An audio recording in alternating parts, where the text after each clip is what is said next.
ఉపరాష్ట్రపతి ఎన్నికకు ఇవాళ పోలింగ్ జరగబోతుంది. ఉదయం 10 గంటల నుంచి సాయంత్రం 5 గంటల వరకు పోలింగ్ జరగబోతోంది. ఈ ఎన్నికల్లో అధికార ఎన్డీఏ కూటమి, ప్రతిపక్ష ఇండియా కూటమి మధ్య పోరు నెలకొంది.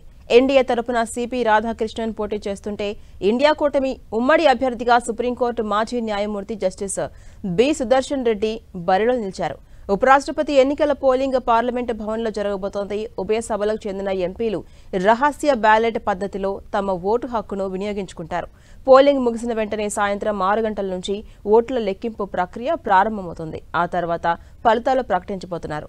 ఉపరాష్ట్రపతిని ఎన్నుకునే ఎలక్టోరల్ కాలేజ్లో లోక్సభ, రాజ్యసభకు చెందిన మొత్తం 781 మంది ఎంపీలు ఉన్నారు. అందులో ప్రస్తుతం 7 స్థానాలు ఖాళీగా ఉన్నాయి.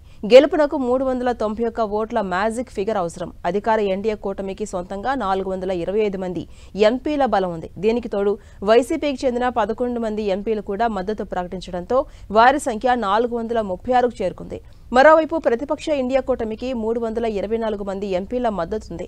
సంఖ్యాబలం పరంగా ఎన్డీఏ అభ్యర్థి గెలుపు దాదాపు ఖాయం. 2022లో జగదీప్ ధన్కర్ 346 ఓట్ల భారీ మెజారిటీతో గెలుపొందారు. ఇక ఈ ఎన్నికల్లో తెలుగు రాష్ట్రాలకు చెందిన పార్టీలో టీడీపీ ఎన్డీఏ కూటమిలోనే ఉంది. ఇక వైసీపీ కూడా ఎన్డీఏకే మద్దతును ప్రకటించింది.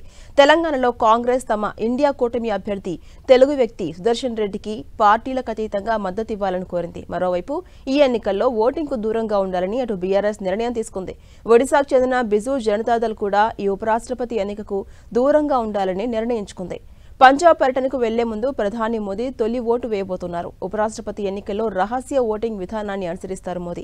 రాజ్యసభ, లోక్సభ సభ్యులతో కూడుకున్న ఎలక్టోరల్ కాలేజీలో ఎంపీలు తమకు నచ్చిన వారికి ఓటు వేసే వెసులుబాటు ఉంటుంది. అయినప్పటికీ తమ పార్టీకే ప్రాధాన్యమిస్తారు. క్రాస్ ఓటింగ్ జరిగే అవకాశం ఉంటుంది. 3 కేంద్ర మంత్రులు రామ్మోహన్ నాయుడు, కిరణ్ రిజిజు, శ్రీకాంత్ షిండే ఓటింగ్ ఏజెంట్లుగా వ్యవహరించబోతున్నారు.